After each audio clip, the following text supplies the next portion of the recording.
शिव पुराण महात्म्य। दूसरा अध्याय। देवराज को शिवलोक की प्राप्ति, चंचुला का संसार से वैराग्य। श्री शौनक जी ने कहा, आप धन्य हैं सूत जी, आप परमार्थ तत्व के ज्ञाता हैं। आपने हम पर कृपा करके हमें यह अद्भुत और दिव्य कथा सुनाई है। भूतल पर इस कथा के समान कल्याण का और कोई साधन नहीं है।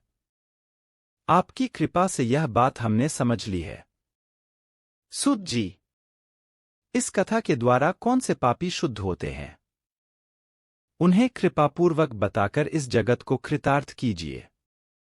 सूत जी बोले, मुने, जो मनुष्य पाप, दुराचार तथा कामक्रोध, मद, लोभ में निरंतर डूबे रहते हैं, वे भी शिव पुराण पढ़ने अथवा सुनने से शुद्ध हो जाते हैं तथा उनके पापों का पूर्णतया नाश हो जाता है।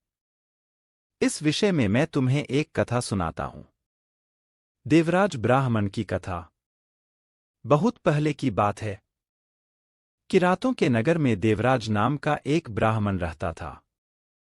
वह ज्ञान में दुर्बल, गरीब, रस बेचने वाला तथा वैदिक धर्म से विमुख था।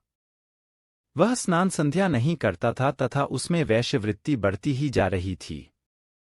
वह भक्तों को ठगता था। उसने अनेक मनुष्यों को मारकर उन सबका धन हड़प लिया था। उस पापी ने थोड़ा सा भी धन धर्म के काम में नहीं लगाया था।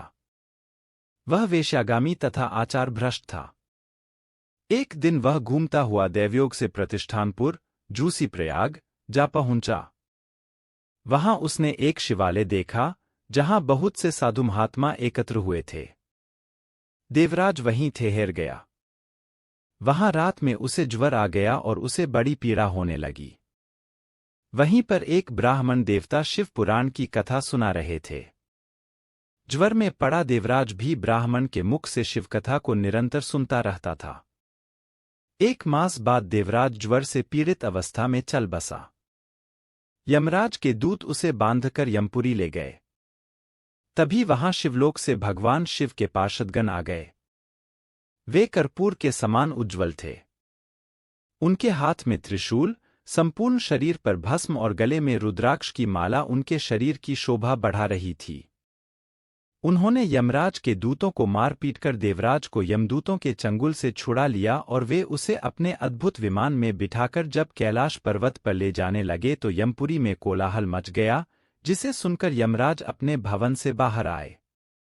साक्षात रुद्रों के समान प्रतीत होने वाले इन दूतों का धर्मराज ने विधिपूर्वक पूजन कर ज्ञान दृष्टि से सारा मामला जान लिया। उन्होंने भय के कारण भगवान शिव के दूतों से कोई बात नहीं पूछी।